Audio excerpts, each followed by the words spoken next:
Reef. I'm behind. On Facebook? Yes, ma'am.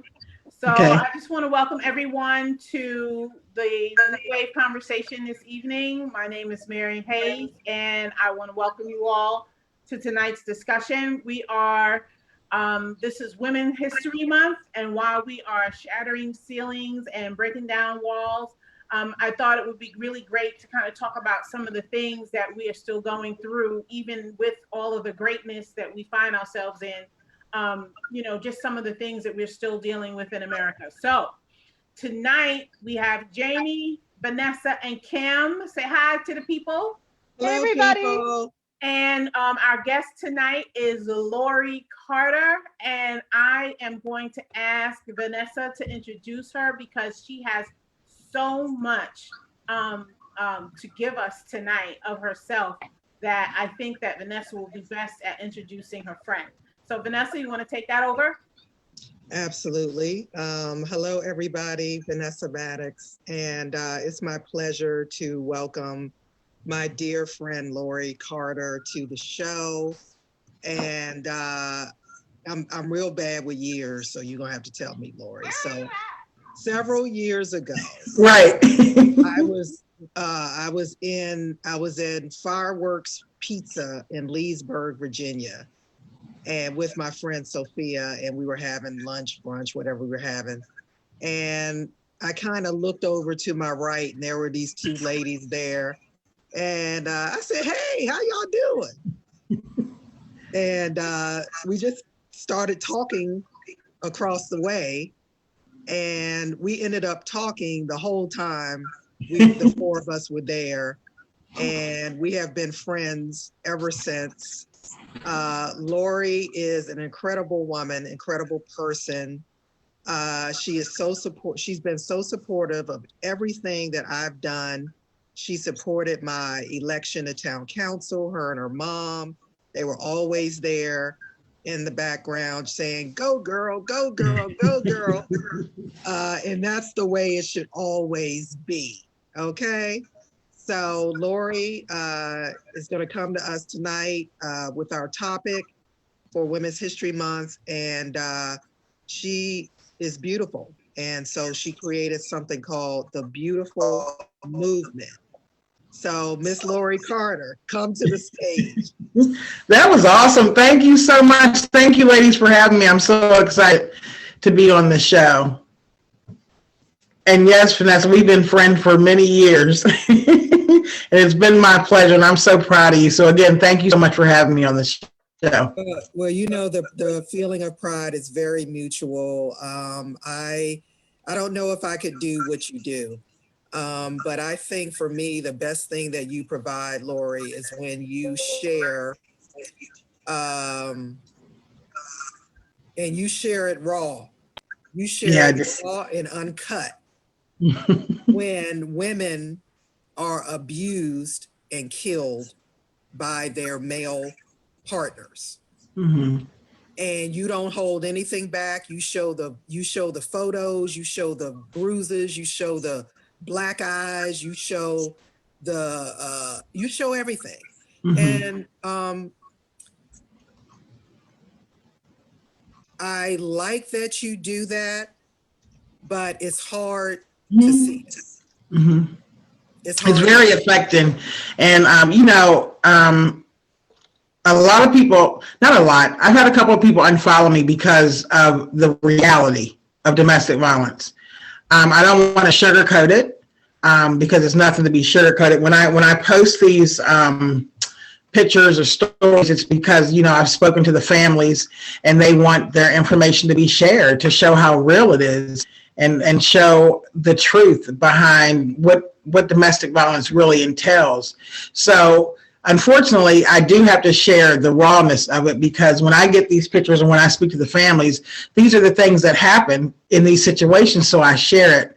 And I even, when I first started this, I shared it. I shared the openness to domestic violence for me. And the reason why I did that is because it was healing for me, because I didn't want to do it by myself. I do attend therapy, and therapy for me is lifelong because domestic violence is lifelong because it doesn't just go away. So when I first started the movement, I started it for me, nobody else. I just started it for me, and I just wanted to be an open book to the world to show them that this is what a domestic violence victim goes through daily. We're just like alcoholics. I always we're just like alcoholics. When an alcoholic goes past the store and they might see some alcohol, they have to be able to deal with that every day. So domestic violence is the same way. So I tend to be open and honest with the reality of it. And I tell people all the time, if you don't want to follow me, I understand, because it's very hard. It's hard on me to have to share this type of information and the truth of what these people actually go through and experience. So when I get these phone calls and I talk to these families, or I attend the funerals of these victims, then, I share it with the world to show them that. Uh-oh, I think we lost her voice.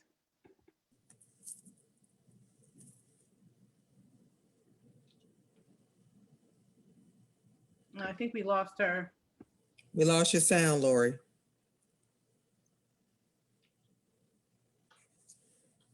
Can you hear me? We Yeah. can hear you now. Okay, I can hear you now. Go ahead, continue. So, again, that's my movement for empowering women of all walks of life to love their inner beauty, and to share with them the inside of what a victim or survivor goes through on a day-to-day basis. So, Mary, what format do you want us to have for Lori? Do you want each of us to ask her I something? just want her to go ahead and talk about a little about what she does, if you wouldn't mind telling us about what you do and organizations that you do, and how did you start going about taking this on as a passion of yours? Okay. I started the movement, it's been a couple years ago. I started the movement, again, I was in an abusive relationship for 8 years. And I went through the trauma of the abuse. And, at first I started, I'll say a basic therapy. I started a basic therapy where I went to therapy, and, they talked to me about the abuse and what I went through. Basically, they put me on medication, and they kind of suppressed the medication for me. I can't speak on anybody else, but the medication for me suppressed my pain. So it basically let me go through day-to-day basis, just living and not really dealing with my reality. All of that was suppressed. But so I would go to therapy and, talk about the surface of domestic violence. So that didn't work for me because the medication started giving me suicidal thoughts. So I kind of weaned myself off of medication. I don't recommend that for everybody, but for me, I weaned myself off because it just put me in a horrible place. And, I just went on with my everyday living, but my everyday living wasn't living. I wasn't really living. I was just dealing with what was going on in my world. So I, spoke to my son because I had, I wanted to come out with something, because I was walking around and everybody just thought I was just, happy as a lark. But on the inside, I was truly, truly hurting. So I was like, I can't do this anymore by myself. They didn't understand because my child at the time was very young, when I was in the abusive relationship. So he was very, very young. And, as time went on, I never discussed it with anybody, nor did I discuss the abuse with my family. My family never even knew, about the situation until I decided, I sat them down and I spoke to them about everything that I had gone through. And I shared with them that I wanted to share me with the world, to not just for everybody else, but I just wanted to be open with myself so I can let myself start living. Because again, even in the relationship, I was dying, but living, I was still dying, if that makes sense. I wasn't happy. The smile was fake. I just wanted somebody to reach out to me to say, what's wrong? And I couldn't get that. So I started the Beautiful Movement on Facebook, and just basically I would post pictures of myself. And I know a lot of people thought I was vain, but I was doing it for me, to say, look, I'm coming out of this shell. And then I started, speaking about the movement and just speaking about what I was doing and just saying that I wanted to be an open book and let you know what a person like me was dealing with. And then, over time, I just met so many ladies that were going through it and that are still going through it. Everyday people, whether you're, rich, poor, black, white, school teacher, lawyer, whatever, doctors, people deal with this, and you would never know. Your neighbor could be dealing with it and you would never know, because we don't talk anymore. We text with people. We don't, look at each other's eyes and see the pain that we're actually dealing with, so, once I did that, I just started meeting people and, just seeing what they were going through, whether it was verbal abuse, financial abuse, sexual abuse, domestic violence itself, physical, and just started speaking with people in general about things like that.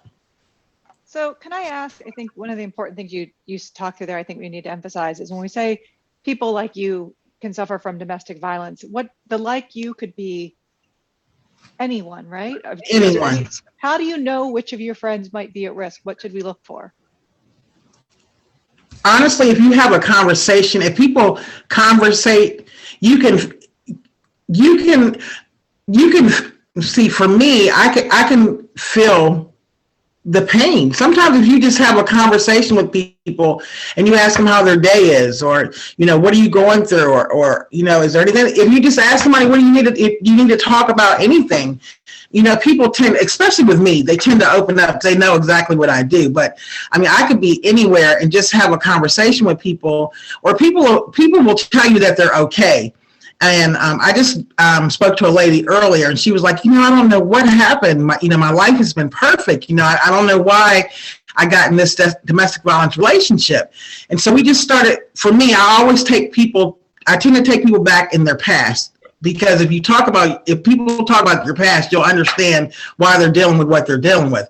So she, she was like, but my life has been perfect. So, I was like, oh, well, that's wonderful. So, in the midst of her telling me how wonderful her life was, she was abused by her uncle. She was sexually abused by her dad, and her mom put her out at age 7.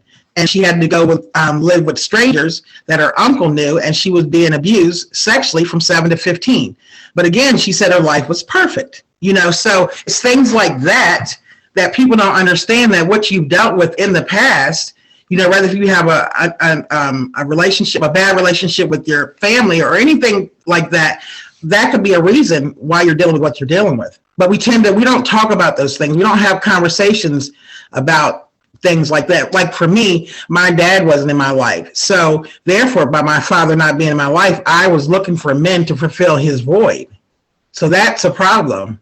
But I never discussed it with anybody, because I'm like, okay, whatever. We don't talk about these things in the home. Just keep it moving. I'm glad you're here to talk about those things today. So again, I just want to say thank you so much for doing this. I have a question that Sure. I've been itching to ask you all week. I started to actually just text you and ask you the question, but I figured I'd save it. And that is, it's actually a twofold question. Because we have this platform where we do video, shows and different things like that. One, what would be some good things to kind of pull women out? Because it's very hard, like you said, for them to have these various conversations. So even though they may not want to participate in the conversation, just providing that information to them. What are some things that you think would be good to do that, to try to draw them out? One, and two, as a woman walking, breathing on this earth, with various, girlfriends and things like that, daughters, those types of things. What are some signs to look for? Like, are there certain signs that, being timid, shying away, those kinds of things? Okay. I'm sorry. What was your first question again? I'm sorry. The first question was, what would be a good way to start having that conversation? I'll make it simple. What would be a good way to start having those types of conversations, like you mentioned earlier? On the show? You mean? The show, or among your girlfriends? Because like you said, if somebody's really having, if they're being abused and they're really not saying anything, whether it's verbal, physical, or whatever, and they're not really saying anything, what would be some types of conversations to have if you notice one of the signs? That's why it's kind of a twofold question. Right. Well, for me, I just ask because, you know, everybody knows this is what I do, but for others that are, you know, that just have friends like that, just, I mean, again, asking how someone's day is, or, you know, I really wish I could tell you how to tell, but, you know, just, is it just I don't know. listening? Is it just more listening for something that might be off? Yeah, like if you are, like if say for instance you're out and you're talking about relationships, mm-hmm. you know, again, it just depends on if somebody will allow you in that circle with them to be able to share that kind of conversation. I guess, like you said, more listening. But if if they're going through something, or say for instance, you know,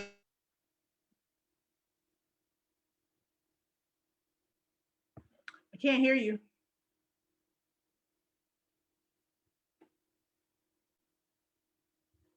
Okay, everybody, just give us a minute.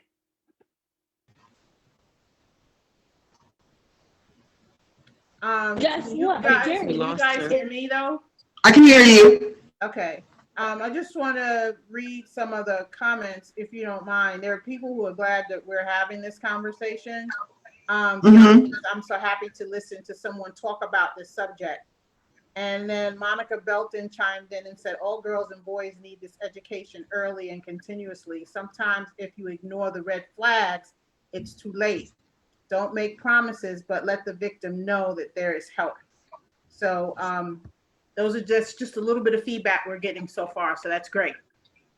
And that's very true. We need to with my therapist now, we call them dinner table conversations. Like, we need to discuss these things at the dinner table. We need to put our phones away and we need to have these open conversations. We should not be afraid to talk about sexual abuse. We should not be able to be afraid to talk about if your daughter is dating somebody, sit down and have the conversation about, you know, has he ever, put his hand, what is the argument like for you all?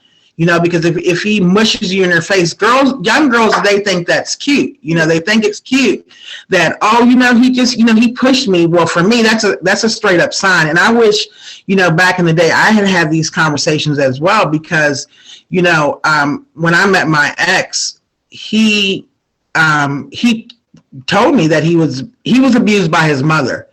You know, his mom abused him. So for that was a straight sign right there. I mean, I'm not saying that you didn't date him, but I am saying you should be very cautious if somebody's been abused like that, because his way of loving me was whenever he abused me, you know, he would always follow with, I'm sorry, you know, I really didn't mean it. And that's the same type of thing his mom did. And, you know, I always tell people, you know, be careful what you ask for, because I specifically said, oh my God, Lord, I want somebody that just loves me, just crazy. Like, I want him to be in control of me. And I mean, I asked for this, and that's exactly what I got. Like, he controlled my life for 8 years. You know, and the first time he abused me, he pushed me down the steps because I was having a conversation with his dad. You know, he wasn't home, and I had came over for the first time to meet his dad. And, you know, we were just talking. And when he came in, he was just like, you know, you're having a conversation with my father. And I'm like, you know, sure, this is the first time I'm meeting him. He's great. And he was like, okay, well, I want you to go downstairs. But I noticed, as I think back, you know, his whole mood had changed.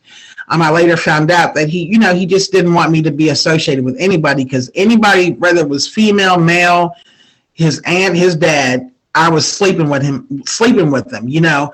And so I was getting ready to go down to his bedroom, and the next thing you know, I felt a nudge in my back, and he kicked me down the steps. And, you know, when I came to, I was like, oh my gosh, you pushed me. And he was like, no, I didn't push you. You know, you fell. He said, I ran down here to try to help you.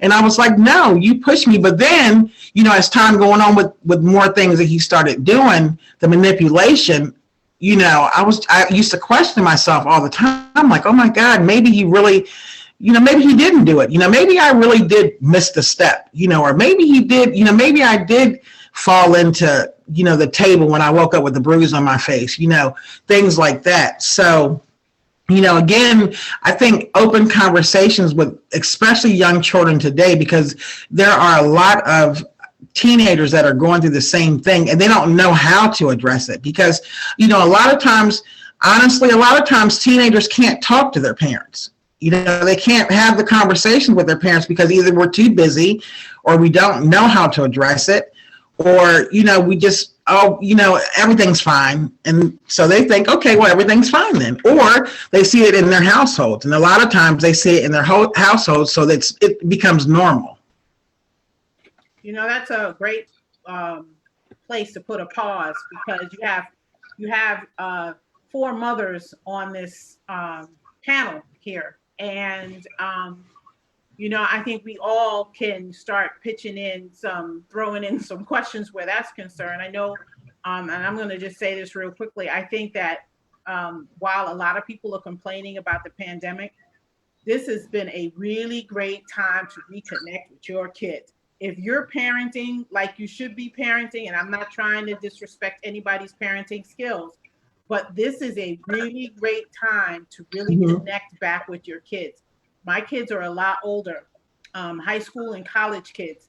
And I can tell you this much, where we were all, and myself included, ripping and running and going and doing things after work and going to the store and hooking up with friends. And they had, games they were going to, and, projects they were doing at friends' houses and, things like that. And we were eating dinner separate times. Sometimes, we were so busy that they just took their food to the room to finish their work before they went to bed. There was no connection.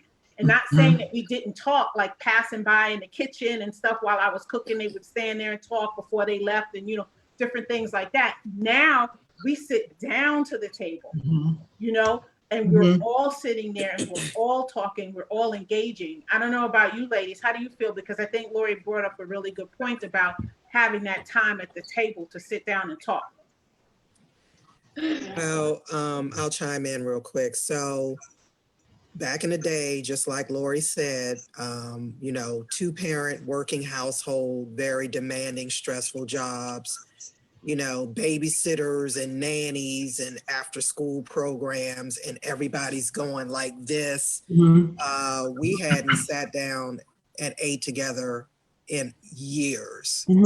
And we kind of don't really do that to that extent now, but the difference is that I've been at home with them for almost a year. And let me tell you, my mommy guilt was off the chain because I've never been able to stay home with my kids ever. Maybe for a week-long vacation and you back to the stupid rat race. So this time has been a blessing. I never want to go back to anybody's building, ever. Okay, now that I've had a taste of being home with my kids, and they're 17 and 18 and a half, and I've never been at home with them. So for me, it's been wonderful. So, and we have those conversations. We have all kinds of conversations. Let me point this out about your pediatrician. So the pediatrician we have been with us since they were born. And every time we would take them to their yearly physical, the pediatrician would say, now, so-and-so that, there's playful touching with your friends, and then there's bad touching with adults to your private parts. And he said that every single time my kids went to the pediatrician. So if your younger parents, if your pediatrician is not saying that to you and your kids in the examining room, change doctors. Because stranger danger is real. Yeah. And my kids and I, Roger and I, we have down dirty, raw conversations with our sons. We don't mince no words, none. We don't shelter them. Right. We don't hide nothing from them. We like, look, if you are walking to the 7-Eleven, you know, you gotta look both ways, look all around, be aware of your surroundings. And then we have the birds and the bees conversations. Yes. Raw. Right. Because And that it's so important. I think there's something though that you touched upon there that's so important that we also want to expand upon, which is certainly stranger danger is real, but most kids who are sexually abused are abused by somebody they know, somebody who's a trusted member of their family. And I think that violation of trust and the hesitance to tell and get somebody in trouble feeds into what happens in a lot of domestic violence problems. This is your husband. If you tell your mom or your dad that your husband hit you, you know, all bets are off about what's going to happen in your life. If you tell sometimes if you confide in your siblings, if you're in that situation, this is somebody you love and somebody who you want to protect, even if they're hurting you. And so I think we do a pretty good job with our kids with stranger danger, but where I find it difficult is even in my own life is how do you tell on somebody who you love and who you don't want to hurt and who you don't want in many ways to have to accept some very dangerous consequences for their actions. Lori, can you speak on that? Well, you know what, honestly, with that being said, I mean, okay, so, and that happens often. Like, I wish I could explain how many times people are sitting at the same cookout with Uncle Joe because Uncle Joe has molested 3 of the kids in the family, and nobody wants to tell on Uncle Joe because Uncle Joe really is a good person, and we really don't want him to go to jail. But the person that he molested at 5 is now 30 and is mentally, physically traumatized, sexually traumatized because we didn't want to tell on Uncle Joe. And that's not fair. That's not fair to the victim that we protect Uncle Joe and he's still attending the cookouts because we don't want to tell on him. But the 30-year-old that you tell to get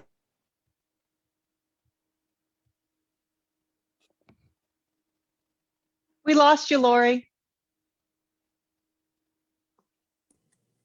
Oh no, she's saying some good stuff. I know she is. No, Yeah, I know this is good important. Stuff. Lori, your sound. I can't hear. Oh, there So you go. Okay. You know, I wish, like, there's so many ladies as well as men that have been sexually abused, and people think, oh, well, you know, they'll just get over it, or even with abuse, oh, they'll just get over it. Well, please understand that if you were sexually abused at 7, you stopped living at 7. And now you're 30. So from 7 to 30, you've been dead. And then you wonder why. Then you wonder why at 21, why somebody goes and blows up a school. And every time, pay attention. When people go off the deep end like that, personally, I always wait to find out. I always go research what happened in this person's life, because people just don't wake up and say, I'm going to go kill up everybody in the school. Right. Well, little Johnny has been molested. He's been kicked out of his home. He doesn't have a family because his parents were on crack, and Uncle Joe then molested them. But he's 25 and he's gone to blow up a school. It wasn't, something triggered all of that. Something triggered every single thing that this poor victim, because he's a victim, has gone through. But we don't want to deal with his reality, because that is his reality. And see, I just want to interject for a second, because I have a very strong relationship with this conversation. Mm-hmm. And I just want to take it a couple of moments back when you talked about how do we begin the conversation. Mm-hmm. I think the first thing, and I try to find my sympathy, I try to find my grace, but honestly, at this age, after having seen so much and knowing so much, it's hard for me to continuously give it out when really I want to say, have the conversation. People need to stop being afraid of losing friendships, stop being afraid of not being liked, stop being afraid of being the outcast, and say what you know is right. Exactly. When you're in families, when you're in friendships, I have seen so many friends sit back silent and watch their friends go through abusive relationships. And at the end of the day, the people who are really the victims are the kids. And I would love to say, you know, be a support system for your friend, but tell your friend that she has a responsibility to protect her kids first and foremost. So forget her ego, forget how she feels, forget how much she loves that man, and protect her kids. And she needs to get out of that relationship. I don't care how scared she is or what she thinks she doesn't have, but put her big girl panties on and take the God-given responsibility she was given to get those kids out of that relationship. So if you are a friend, if you are a true girlfriend, you talk to your girlfriend like that. Period. And then Uncle Joe needs to be arrested in jail. Most definitely. Because how can, I mean, think about, I mean, Jamie, like, and I'm assuming that's what you were asking. Think about, how do we love Uncle Joe? And we know he's molested people. How do we love, how can we say that, oh, you know, I got a headache. Just thinking about it. How can we love Uncle Joe when he's done this? Right. Because what you basically said, you know, how do we deal with, you know, that person that we loved? You didn't say anything about the victim that he abused and that is still living or has killed herself because they couldn't live with the fact that nobody hears me, but they're protecting Uncle Joe. And that happens. And people like to claim willful ignorance. Going back to Jamie's, you know, tag phrase, that willful ignorance. You say that, well, I didn't know. Well, you know, we didn't have any proof, or, you know, it was just gossip. You know, if there is even an inkling that there is something happening, you either be a part of the solution or you just get out of the way. And you don't have to wait for multiple kids in your family to tell you that that's a problem. You don't have to say, oh, well, it was just Sally. And now because it's Sally and Jim, it's now it's a problem. It was a problem when it was just Sally. You know, and that's what we need to listen and hear.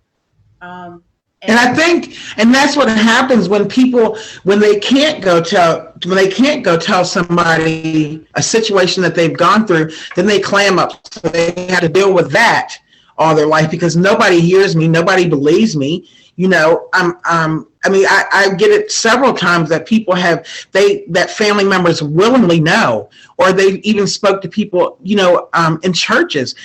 We can't even go into churches and talk about the real domestic violence or real sexual abuse because the pastor might say, well, you know, I think you need to work on this because God said, well, no, God didn't say to be sexually abused. God didn't say that you're supposed to stay in a relationship and get abused. That's not what he said. But we can't go into churches and speak on things like that and give them the real reality because no woman or no man should be abused, period. There is no, you know, well, he didn't mean to do it. And I'm not saying he did mean to do it. I don't know if he meant to do it or not. But if you're abused, that's not where you need to be. Now, if you get extensive therapy, you know, maybe I can't tell you what to do, you know, but if there's signs, if they're abusing you, if they're disrespecting you, if they're slapping you, if they're, you know, pulling you away from your family and you can't be around your family, you know, those are signs. Or, you know, have conversations. You know, people say, well, gosh, you really ask men, have they ever hit a woman? Yes, I do. Because for me, 8 years was long enough. So that's one of my main questions. Have you? And I've literally had men tell me, I'll smack a chick in a minute. Okay, thanks. Lose my number. You know what I'm saying? So, you know, pay attention. I tell people all the time, go to a cookout, go to the family cookout and see how they act. see how people act around each other, see how these families act around each other. And then you'll get a feel for how these people really act. We have to really, really pay attention to how, somebody's demeanor. But for me, I'll ask 1,000 questions. They might be like, good Lord, you asked too many questions. Well, you know what, if you have a problem with you have a problem, because that might be a problem for me. It might be a problem for me if you can't communicate with me, because that's key, because I need to find out if there's any signs that I need to be aware of, because all the signs were there in that relationship. Every sign was there. And only thing I wanted to do, I wanted to love him. I just figured, I can stop this. I know what he went through, but he's just doing this to me because he's hurting, and I can fix it. Well, I couldn't fix it, and that's not how it's supposed to be. You're not supposed to fix somebody that's abusing you or sexually abusing you. I even tell women in relationships when they're married that's not, if your man is taking it from you, then that's abuse. If you're telling him no and that's your husband, then that's how it's supposed to be. That's a problem. And we don't want to say those things that it's a problem, but it is a problem. If you're saying no and if you're being tied down and they're taking it from you, that's a problem, and you need to speak on it. Yes, and I just want to share one thing that I told my kids, getting back to kids, worrying about something happening, if they should tell. And I taught my kids from a young age that if anybody tells you that they're going to hurt your mother because they did something to you or whatever, if they say, if you tell, I'm going to get your mother, I'm going to kill your mother, I said, don't believe it. Tell me, I can handle myself. And then, and I also told them to go to each other. Have your caucus with each other if you want, but your other siblings going to tell you exactly what I told you. And then the three of y'all can come to me with it. You know what I mean? But you got to make sure that they know because people will tell them. People will tell your kids, I'm going to hurt your parents if you tell them. And that scares them to death. Exactly. And I've heard that from a lot of,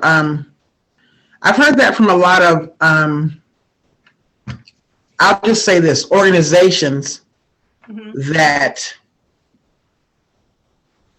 I don't know how, because I don't want to put anybody out there, but I've heard that a lot. People, we're supposed to, I'll say this, we're supposed to trust doctors. We're supposed to trust pastors. We're supposed to trust Boy Scout leaders and things like that.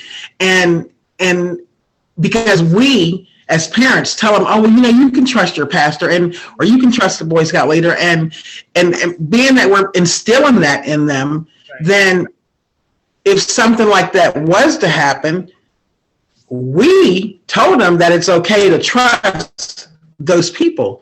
So therefore, then that sends mass confusion to the child because, what am I supposed to do? Because mommy said I'm supposed to trust this person, but we are supposed to tell them, trust no one, trust no one. And like you said, feel comfortable about that and continue to say it, saying it once, continue to have these conversations. And again, like you said, continue to have these dinner table conversations. Pull everybody into the kitchen and have table discussions or movie night or something, just so you can have a conversation, because too many times, we think we're still in the home, but Johnny's in the basement and he hung himself because nobody was there for him to have a conversation. And two parents are in the home and nobody understands what happened to Johnny. So, again, we have to be very, very open. And like Vanessa said earlier, I'm very open. And like I said, sometimes it gets a little much. It gets too much for me. That's why I still attend therapy because, being an advocate, I tend to, when somebody calls me with an issue or somebody's been, murdered, or I attend a funeral or I have to speak at a funeral, it takes a toll on me because, I'm thinking, oh my God, number one, that could have been me. Number two, this family's left with nobody to raise these kids, so I have to, continue to have therapy as well to be able to deal with that, because sometimes that triggers me, because we often have triggers, we don't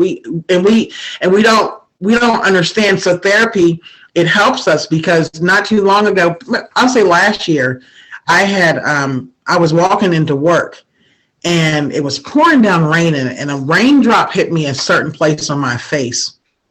And I just broke down. I was just crying, standing in the rain, just crying for like 5 minutes. Somebody, came and said, "Are you all right?" And I was like, "No, I don't know where I am. I don't know what happened."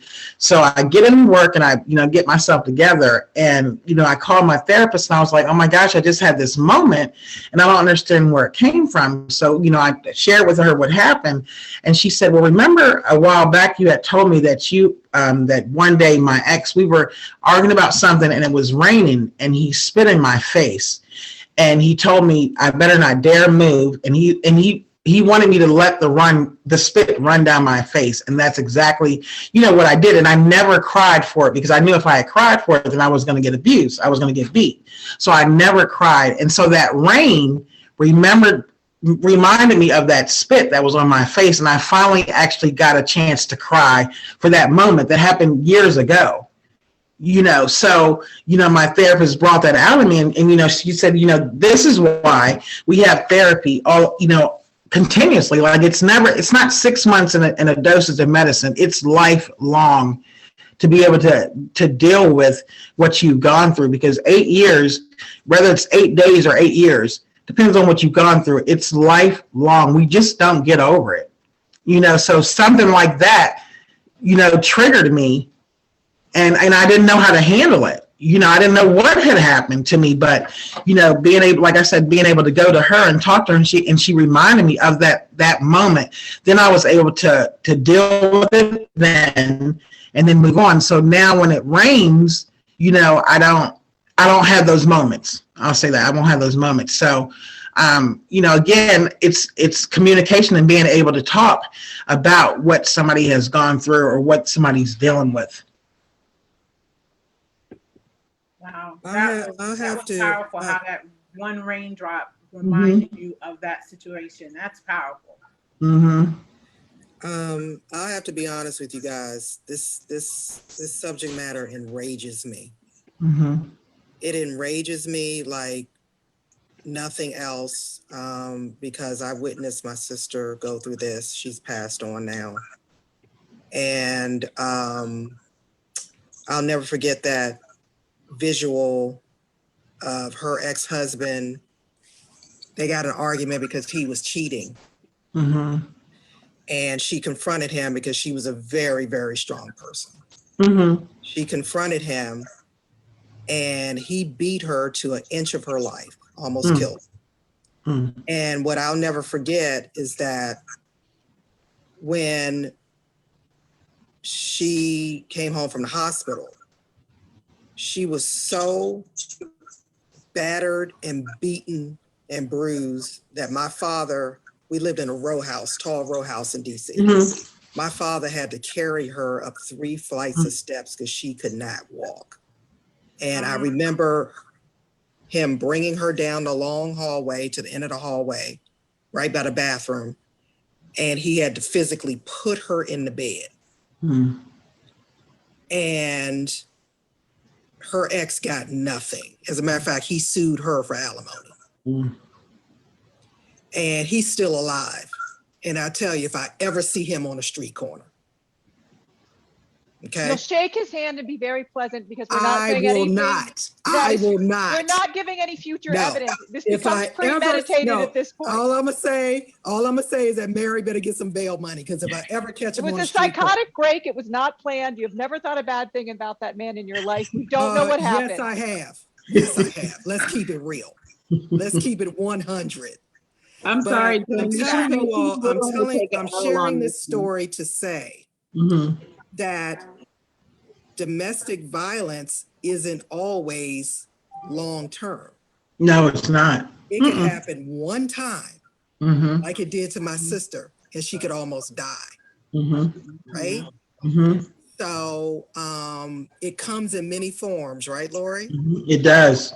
It does. Well, I You think, know, go ahead. I'm sorry, Jamie. I think you hit on something that's actually really important, which is we as women can't solve this domestic violence problem. Men need to be taught better coping skills. To be very clear, I have 3 teenage sons. I love men. I think men are awesome, but toxic masculinity is real. And I do, when we say toxic masculinity, we aren't talking about being a masculine man. We're talking about things that when we teach men that they're entitled to basically 3 emotions: hungry, horny, and angry. And we don't let them cry. We don't let them, we talk about women going through traumas growing up. Men go through traumas growing up too. And when we teach them that boys don't cry and that you handle problems by using violence instead of talking, we create these powder kegs that can blow up on women. That's very true. And it happens often. I mean, that's another piece that I want to be able to break into, and it might be a little hard because people are definitely not going to understand why I'm going to talk to somebody that has just murdered a woman. But I want to know, like, for a man, like, what have you dealt with? What have you gone through? Because again, my ex, he was abused. You know what I'm saying? So at the end of the day, when I think about it, and as I've grown and understood how domestic violence worked, he was a victim too.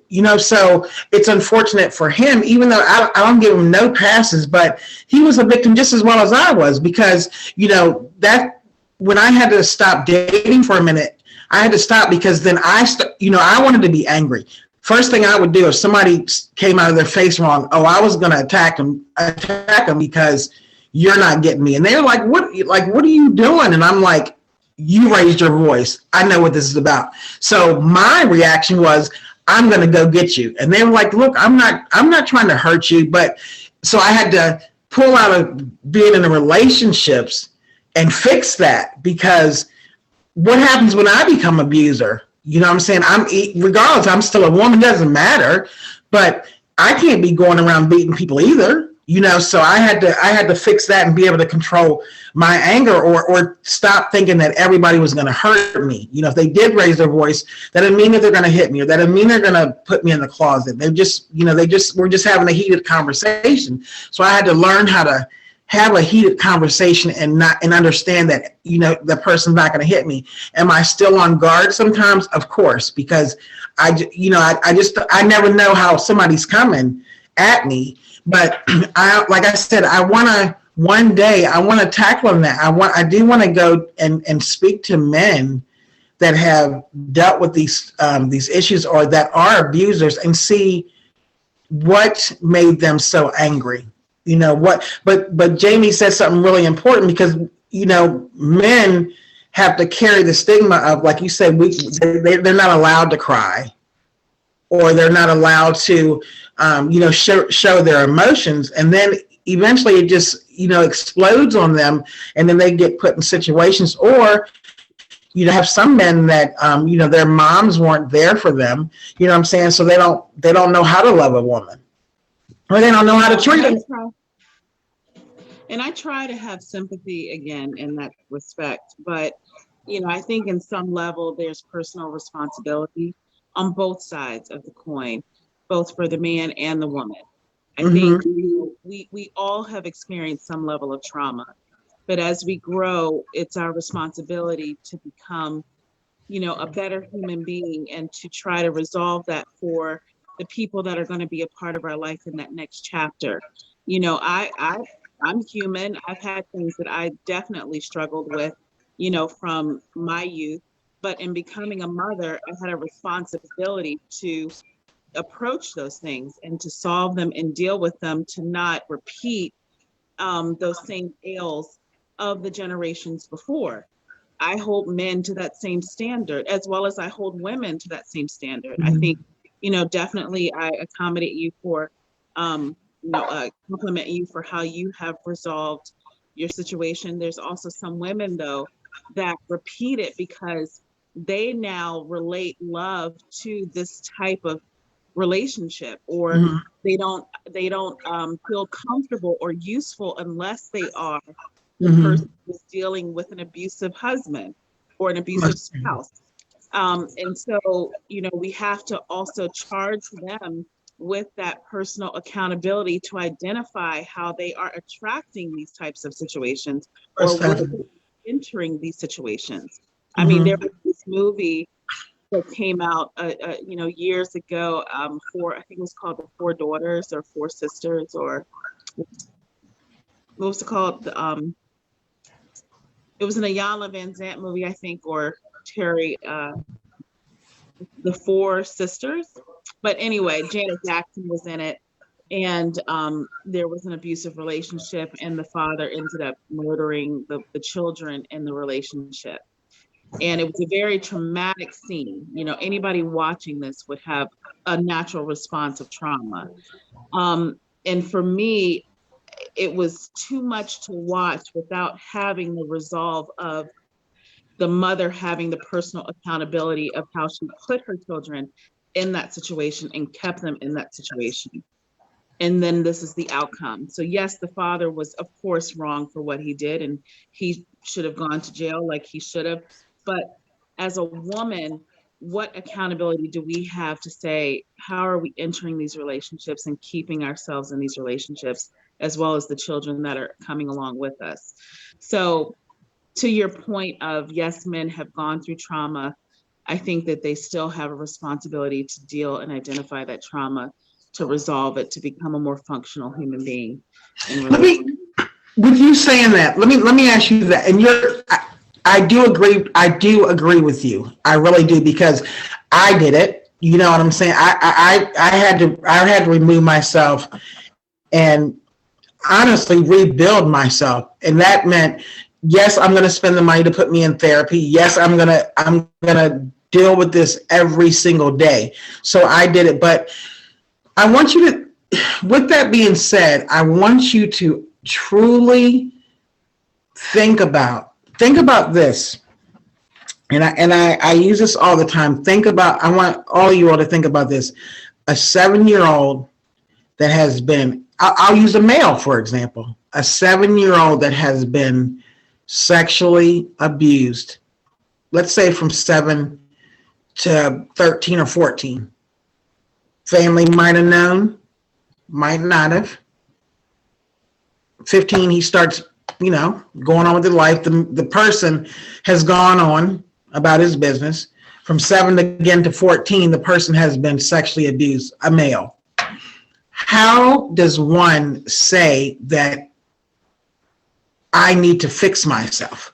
Because a lot of times a sexually assaulted victim feels that what happened to them was right.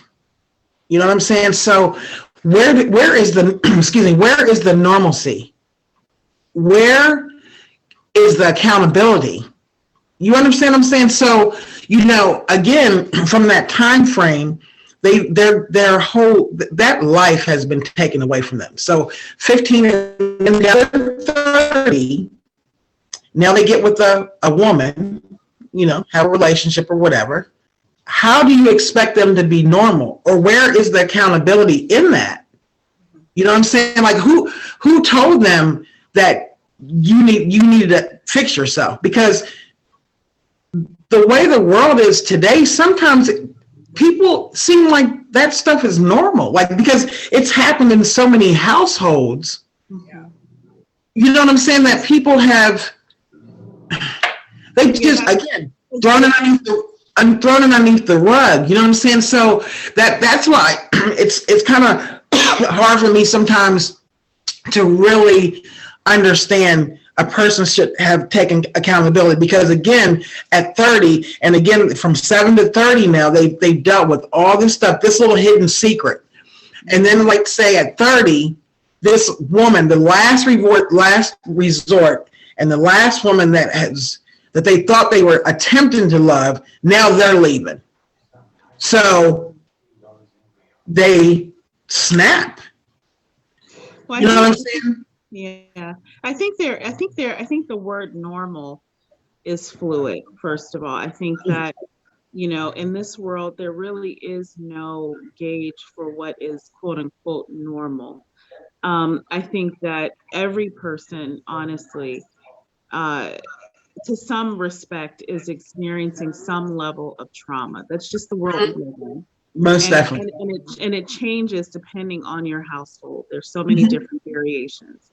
With all of them, we have the extreme, of these situations where it's just, collateral, and it's just, a snowball effect and there is no resolve. I do come from a more hopeful place that somewhere in some space there is a resource, whether that resource has to keep identifying itself over and over and over again until you see that it's there. But I think that we all have an opportunity at some point in our life to grab a lifeline. That's just the spiritual part of me. Whether or not we can see it at the beginning, it depends. Right. Whether people try to shade it from us, it depends. But that lifeline is somewhere, and it's up for us to allow ourselves to grab it. And we may not have the ability to. I not to take away from anyone who is dealing with an extreme level of trauma and they're just incapable of grabbing that lifeline. I get it. But speaking from someone who has experienced those things and witnessed those things, my sensitivity level is a little bit reduced because I do feel as though as much struggle as I go through to keep these things from out of my life, it's hard for me to give those passes to people who willfully allow it. And collateral damage is other people in their life, not just them.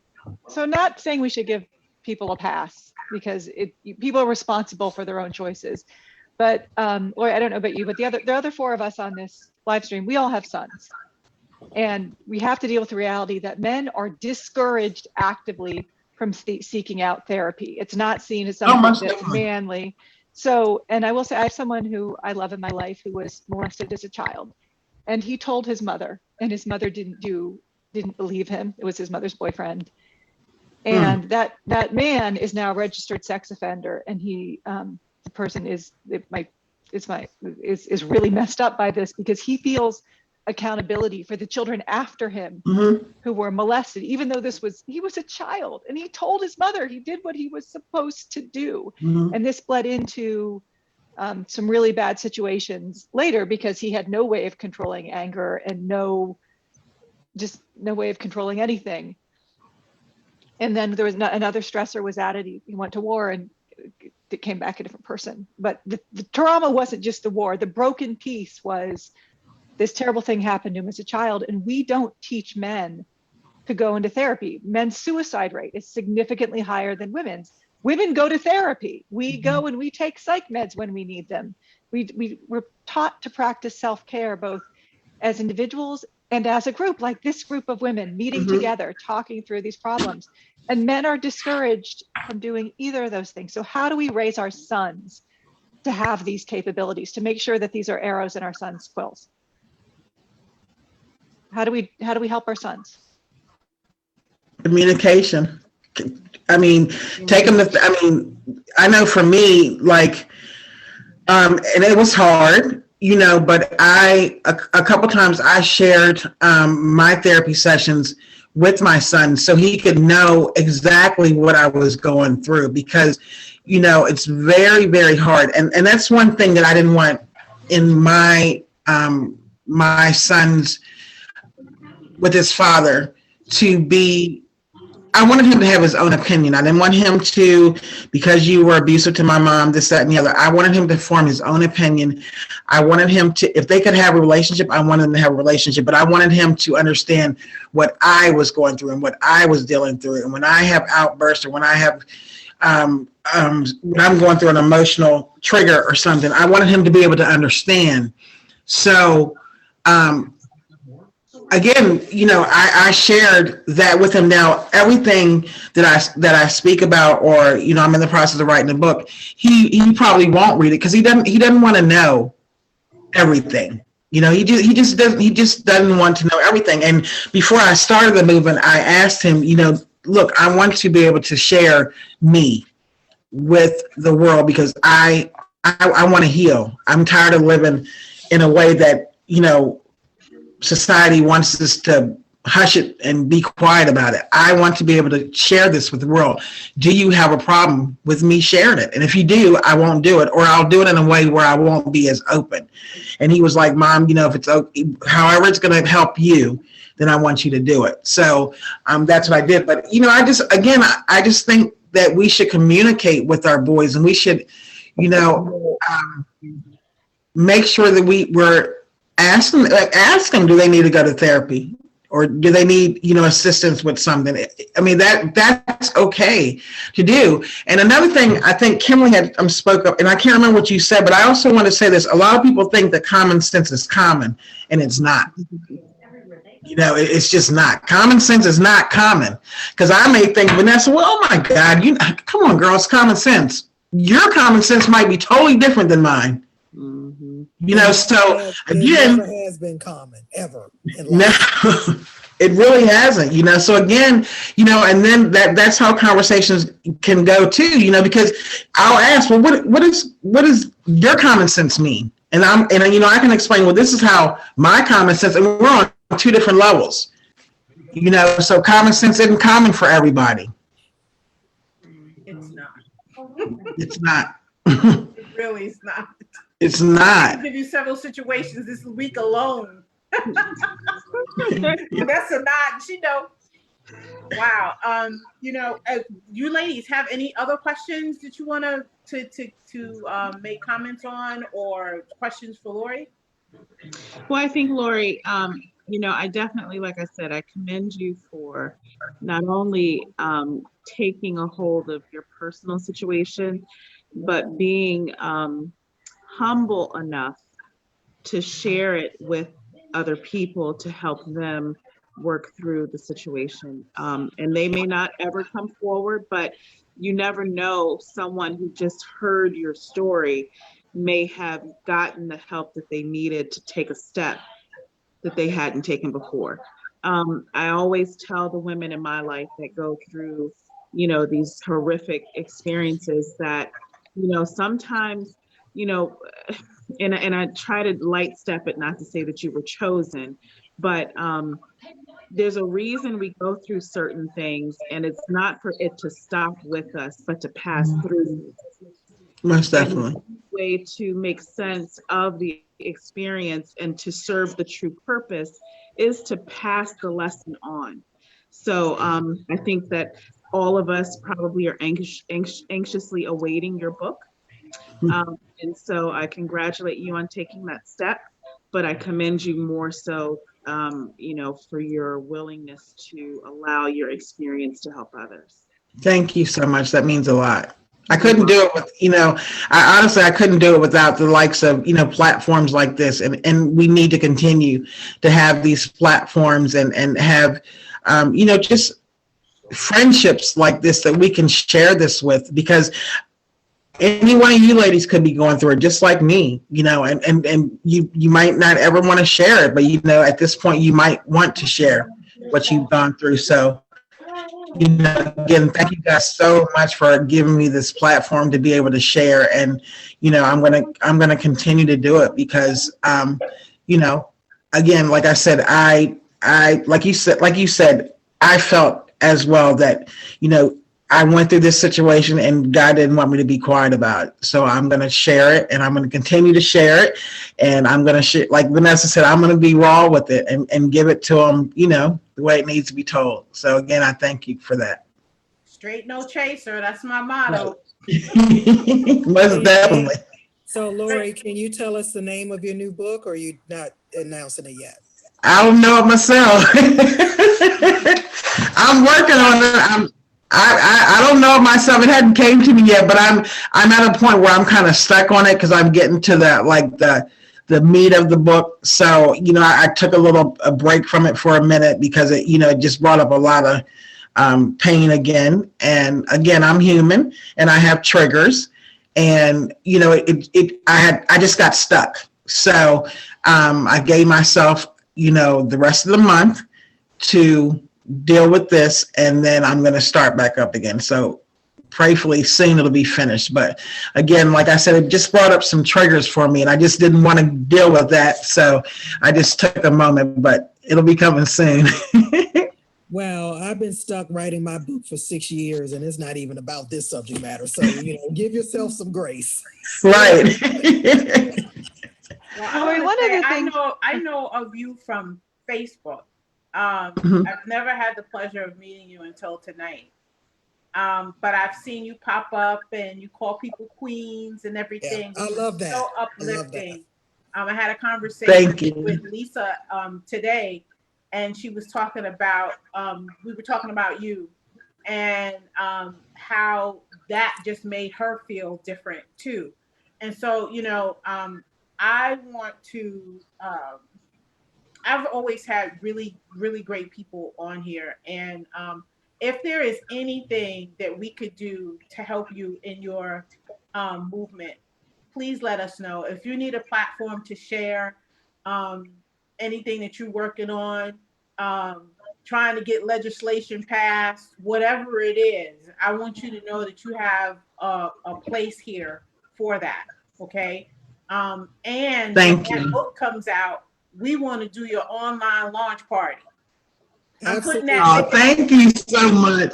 Absolutely. Thank On the you. subject of legislation, I don't know if anybody else has been following, but there's this act that was passed called the Family First Prevention Services Act. And I put some information on it in the chat that was meant to address domestic violence, both against spouses, which can also be men, and children. And some states, you'll never guess which ones, have been really slow in implementing these acts. And so I put information about that in the chat. And one of the reasons why this is so important is because we've seen these surges in domestic violence because of COVID and stay-at-home orders and increased financial stress. Kids being home all the time, they're moved away from from the court mandated reporters. I put all sorts of statistics about that in the chat. Some places it's up overall 5%. Some places we have domestic violence calls up over 50%. This isn't just the United States, it's all across the world. So one of the things you said earlier that I thought was so important is that it can be just one incident, and it can start with somebody who you may have been with a long time, who was never violence before, and now we're in this unprecedented time.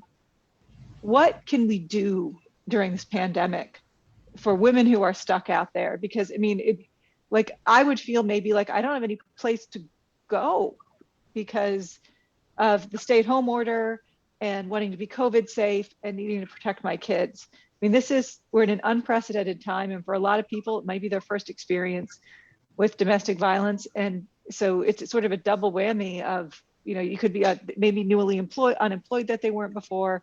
Now they have this violence issue in their home. It's during a pandemic. What advice would you give to somebody in that situation? I mean, we definitely have numbers for them to reach out to you, but honestly, we've been overloaded with situations like that, even for children that are, that they have parents that they are dealing with stuff. School is their outlet, you know what I'm saying? And now they can't go to school. So that's been extremely hard too. It's been times 1,000, the calls that we get, I get so many inboxes of just people that, that'll tell me, I can't leave my situation because of, being at home. And honestly, a lot of shelters are extremely full. We get them in safe places for the people that can leave. A lot of people can't financially leave. I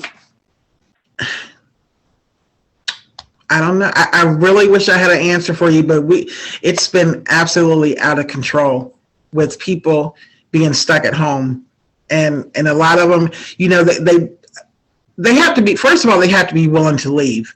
And a lot of people, they don't want to leave because they are afraid. And like Kimberly said, sometimes we just want to tell them, just leave, just leave. But a lot of times you got to be careful with that too, because we don't want to get them murdered, because that happens as well. You leave and something happens and they can't leave right away, or a lot of times they go back. Most of the time women do go back in these relationships. They get out the first time, They go back 2 or 3 times. Well, that second time, they could, we could get a murder from doing that. So they honestly have to be ready to stay away, because again, and a lot of times, we have situations where they contact, the police come 6, 7, 5, times, and they keep going back, so, Jamie, I honestly really wish I had a good answer for you with that, but it's been a huge problem with the pandemic that we're dealing with now, because a lot of women are just stuck.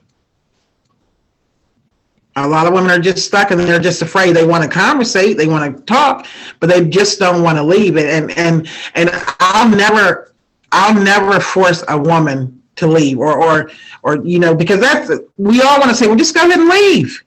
Well, just like for me, if somebody had told me to just leave at that time, I probably would have been terrified, because I'm like, if he can hold a gun at my head at any given time, what makes me think he's not going to kill me when I try to walk out that door?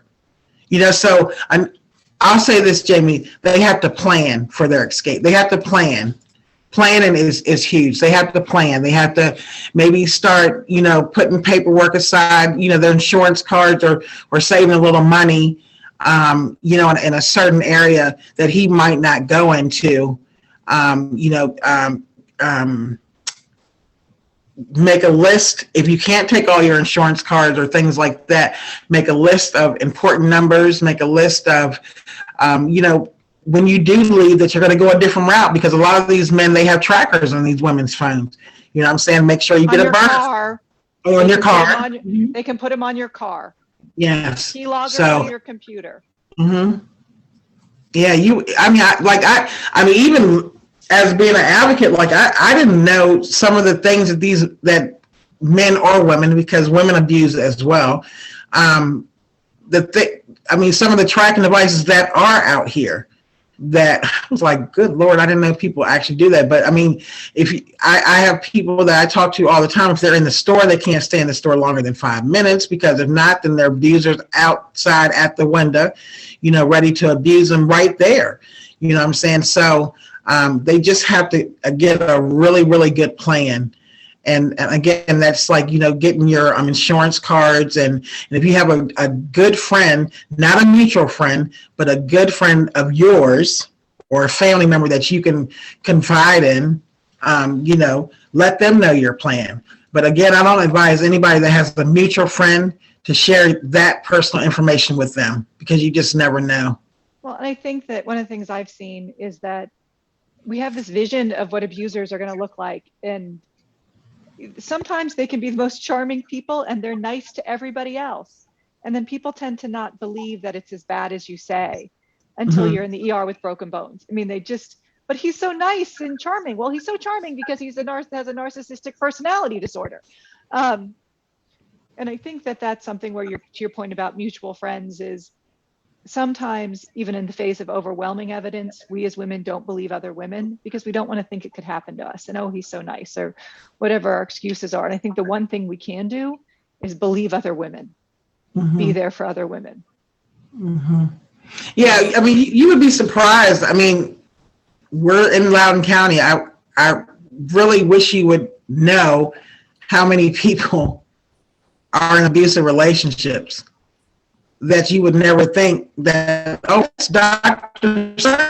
such wife, So, and again, some women feel that because they weren't educated, or I'm not going to say educated, because they weren't allowed to do anything else but stay home and take care of the kids, and that's Dr. such and such's wife. Well, what am I going to do? Because I don't have any money, because a lot of them, they'll take their money away from them, or, I have women right now that their husbands are big in the community, I'll say, and they're sleeping on the couch. But then they'll go to the next big event that we're all attending, and, everybody's smiling, and, that person is just like, oh my God, why can't somebody just see me and notice what I'm going through? Because when I leave, can we talk about the real, another piece of that, which is the stigma, some of them that won't or refuse to acknowledge that this is happening because of the stigma attached to it, or is that a different show? That's a whole nother damn show. That's a whole different show. That's Let me go And back on and we can do that too. Yeah. So we could do that. Yeah, too. that's a whole nother show because Lori's absolutely right. Mhm. Just from running the girlfriend group for 7 years, a lot of people would be frankly shocked and surprised about what's going on in some of these McMansions in this Oh, country. most definitely. Most definitely. Some of these Big women are mansion. being beat down every single day, but they don't want anybody to know because their highfalutin, high-powered husband who's got a CEO behind his name is beating their ass and they don't want people to know. Or I Mhm. think another element of that, That's a whole nother show. another element of that though It's here rampant. It's It rampant. really is. But- It really is. I always tell people, don't let them red bottoms fool you. Don't let them fool you.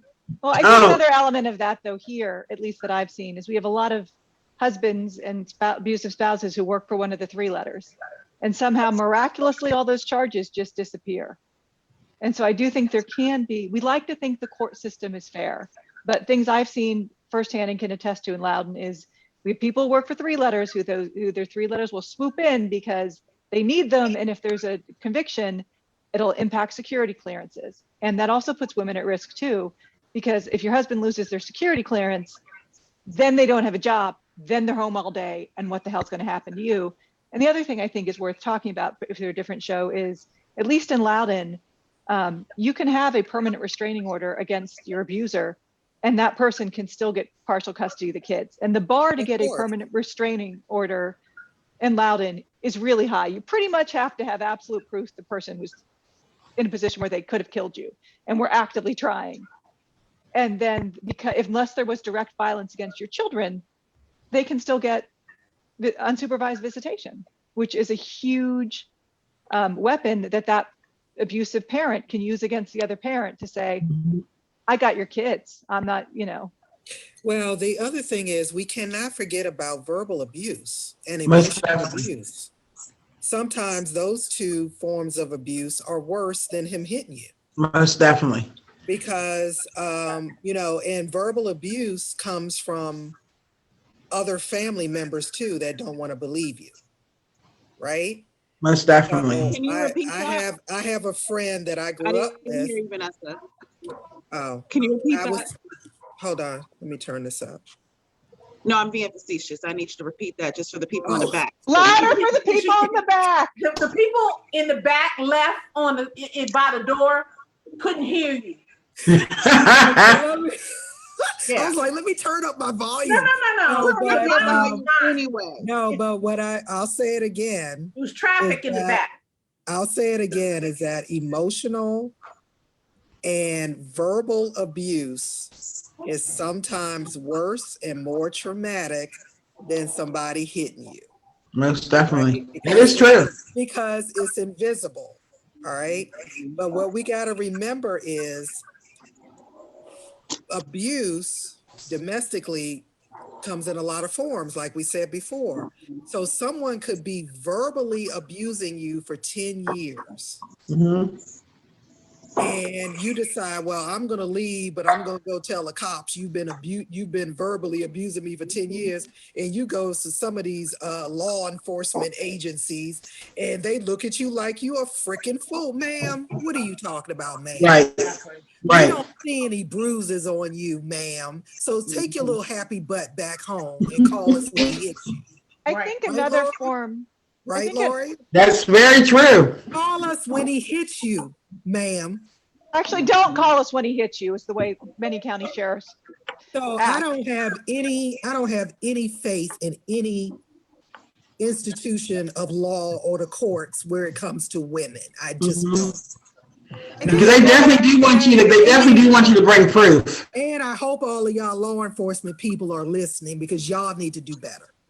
I think that you hit on another thing though with the different types of abuse, and one that we sort of glossed over that might be worth a discussion at some point is financial abuse. Most there are lots definitely. of relationships that women are trapped in where the man controls every dime.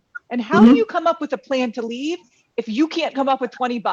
You might be living in that McMansion, but I know lots of women whose husbands control all of like every last dime. And that's why most of them stay, because they can't get out, because they can't, or unless they're just really, really willing to leave with nothing. When I left, I grabbed my child and his diaper bag, and that was it. And he was like, what about everything else? And I said, you can have it. Diaper bag and him, and that's all I need. I will start all over. If I have to work 50 jobs, which I worked 3 jobs, and I, you know, I could have I did go home, but again, I never shared the abuse that I was going through. I was just like, you know, the relationship is just over. I just want to start all over, because at the time I just didn't want to share what I was going through. But I got 3 jobs. It wasn't my mom's responsibility. This is the way I felt. It wasn't my mom's responsibility. I had this child. I'm going to go out here and get me 3 jobs. And that's what I did. I had 3 jobs, and I worked these jobs and took care of my son, and was able to, you know, make it. So it just depends, because like I said, I left with nothing, and I didn't want anything at all. I'll just leave. Wherever we have to go, we're going to go. But I'm just going to leave, and I'm going to make it, you know, happen. I'm going to try my damnedest to do it. And I did, you know what I'm saying? But, you know, sometimes when you're, like you said, when you're living in those McMansions, and then it's like, okay, well, I'm not going to have nothing. Well, it's not so bad. I'll just put the big glasses on when I go out, and nobody will ever know, you know. But they got me that's peeping through them glasses, looking like I can see that black eye, you know. Right. That's like, that's real talk. They don't want to leave. But one correction, you didn't leave with nothing. You left True. with your dignity. That's true. And that is worth more than anything he could have ever bought you. And Most that's what definitely. they need to hear. They need to hear that it's not about the finances. It's not about the house. It's not about the you know, stance that you have in the community. It's about your safety and your dignity. Most definitely. It's Walk not away about, it's with not those about the 2 appearances. The appearances. Exactly. Right. That's true. It's That is very definitely true. not about the appearances, because you could stay in a situation and there'll be no more appearances. Right. Very true. So Lori, you left with your life and your baby's life. That's what you I left did. with. I did. So you're exactly right. Thank you for correcting me on that, Kilman, because that is huge. I'm so glad you did. Me too. Thank you so Glad much. you did. Well, this And by has the been an time, amazing- by the time you and I met in that restaurant that day, I couldn't even imagine that you went through that, knowing you today. But it happens every day. It does. It does. And that's why I said, even though we had a great time there, you know, I was still hurting. You know, I was still trying to go on with every day. But at night, you know, when I got home and I just had to deal with it, it was just like, gosh, you know, that was fun. But, you know, I was still struggling, you know. So again, that's why I was like, you know, I want people to see that this is the type of things that we go through, and I wanted to do it with other people. So I always tell people with the beautiful movement, it's our movement. Like, I'm not doing this by myself. We're doing it together, because they help me just as well. You know, when I might have a trigger, I might get on Facebook and I might post, today is not a good day. Today's just not a good day, you know, and, you know, I'll explain what I might be going through. And, you know, others help me just as well, you know, so I definitely want to continue to be able to be there for other people. If anybody's on here that has a situation that they're dealing with, they can always inbox me or reach out to me at all, because, you know, if I can't help you, somebody will. You know, I set up, I mean, I speak to people all hours of the night that are just calling it, just sometimes just want to talk because they don't know where to turn. So, you know. Can y'all hear me? Because everybody looked like they froze. We can hear you. Okay. I was just getting ready to say that, because this has really been an awesome conversation, and I was going to ask you if people can connect with you. I know Vanessa put up your website in the comment section, so that's a great place for people to try to connect with you. Honestly, you know what? Because everybody's on social media, that's why my inbox is always open. People would rather inbox me than to speak on the telephone, because if they are in a situation, They don't want to use the phone, or they don't want my number on there, what have you. But I do have a private number that if they do inbox me, they want to speak, then I'll share the number with them Right. so they can reach out to me. Mhm. Okay, so it's best for them to connect with you on Facebook. Yeah. Best way to do it. Okay. Mhm. So we will put that information in there. Well, they're watching the video, so they'll see that to connect with Lori online. Now, do you talk to women just within Loudoun County, or is your group broader than the county? No, it's all over the world. Okay. It's all over the world. I talk to women all over the world. I just had a lady not too long ago. She was from Puerto Rico. She had reached out to me. You know, she had saw me on Facebook, and anybody that needs me, I'm there. Okay, that's great. I knew that, but I wanted you to say it because it Yeah. carries more weight when you say it. Well, I just want to thank you so much for being part of tonight's conversation. We definitely need to have you come back and talk about Kim's piece, because that is a whole nother conversation, and I don't want Kim to raise that point, and it's an important point, and I don't want it to not go, without having a conversation attached to it. So we'll connect back with you on a date for that this month, if your schedule can commit to it. That would be perfect. Yeah, I think that would be great. And so, ladies, if there's any other questions or anything you want to say to Lori, just thank you so much for being here for me. Thank you. Thank you. I'm actually, if you give me 1 second, I'm looking for the other, I have another number, and I actually am looking for it, because I'll put it out there just in case somebody doesn't have, oh, here it is. Just in case somebody doesn't have social media, they can reach me at 571-699-5552. And again, it's 571-699-5552. And you can text me or leave a message, or reach me that way if you can't reach me on social media. Okay. Let me see if I can I just put that in there. Okay. Yep, I just put it in there. Awesome. So thank you so much for being part of the conversation tonight. It was more than I thought it would be. Awesome. And like I said, you have a stage platform here to discuss upcoming projects, your book, legislation, whatever. And feel free to ask. You can come to me directly. You could go through Vanessa, however you want. But we'll support you. And I'm adding you to my thoughts and prayer list.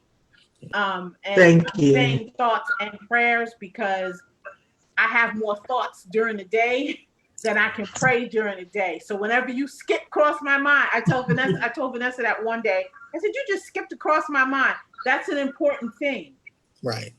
That's an important thing, because when you skip across my mind, that means I'm thinking about you. You know what? Whatever she's doing right now, God bless her and what she's doing. Whatever. Thank you. Give it to her. So you're I in appreciate thoughts and prayers. Thank you. I really appreciate that. And Lori, you never have to ask me for anything. You can use any of my platforms. I got a million of them. And any of my social media platforms, or anything that you see I'm doing, you can come to look. You can come to Black Wall Street Loudoun. That's why I created it. It's a think tank to help people solve issues in our community. You're welcome to come to our next meeting at the end of March. Awesome. I'll make you co-leader or something. I'll put you to work. And but I adore you and your mom and your baby boy, now your grandbaby. And Thank you. You guys, please do never hesitate to come to me with anything that you need. Come to Mary, come to Jamie, come to Kim. We're here for you now. And just keep doing what you're doing as long as you can do it, because if one person listened to this show tonight and they heard you or heard us, then you said that's success, one person. Mhm. I really thank all of you all ladies. I think you all are amazing for what you all are doing. And Vanessa, you've been just a huge person. I might not tell you every time, but you've just been a huge factor in our lives. So I thank you for all that you do. And again, thank each and every one of you ladies for allowing me to be on here and just speaking, because again, this is a part of my therapy and it continues to help me grow and be able to do what I do. So again, thank you guys so much, because this means so much, and your kindness to me means a lot. So I appreciate you guys and thank you so much. And I'm always here for you guys as well. Girlfriend therapy works. Yes, it does. Yes, it does. Well, thank you all for watching tonight. We're going to bring you more. Jamie, did you want to say something, sweetie? I'm sorry. No, I was just enjoying this beautiful moment of sisterhood. I was moved. I'm trying not to cry. You can cry. Oh, God.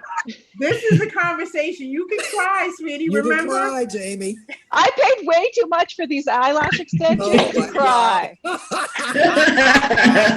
You better have a spare pair for this show, honey. Y'all are funny. Well, thank you again so much, ladies. I want you to hang on real quick. We'll be back with more in the coming week, next week, or the week after with Lori once I check her schedule. But know that she's coming back and we're going to finish the conversation. We're tuning out now with our first episode from the Women's History Month, dealing with domestic violence in America. Thank you so much for watching. Have a blessed night, everybody.